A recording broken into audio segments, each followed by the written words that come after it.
who needs to show up, what needs to show up, what needs to happen, because game 6 is still an opportunity. It's going to be tough. It's going to be down in Florida, but it's not impossible by any stretch. Okay, so we've talked to death about Austin Matthews and Mitch Marner and the core four, so I'm going to mention someone else.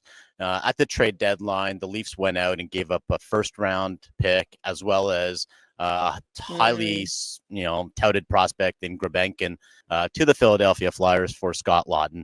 They didn't envision Scott Laughton to be centering the fourth line. That being said, I think the reason they got Laughton was for the playoffs, and we just haven't seen him be that X factor or, really match, Florida's physicality and just kind of, try to turn the tide either with a big hit or something. So, I'm looking for Scott Laughton because that was a high price they paid for a guy that, should have been centering your third line, arguably could have been playing either on your second line on the wing, but, basically is just holding space on the fourth line right now.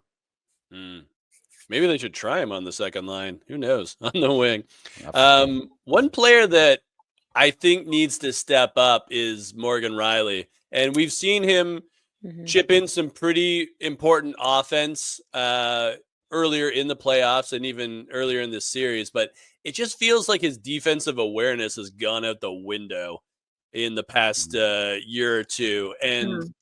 And that has hurt them. Like, I'm not going to blame him for having a puck deflect off him for that overtime winner in game 3.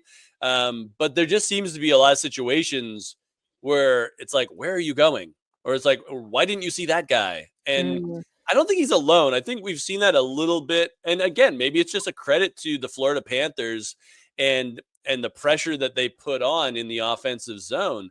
But it does feel like a lot of the times Toronto's D is like looking at each other like, you get that guy, and that guy is already streaking down the side towards the net.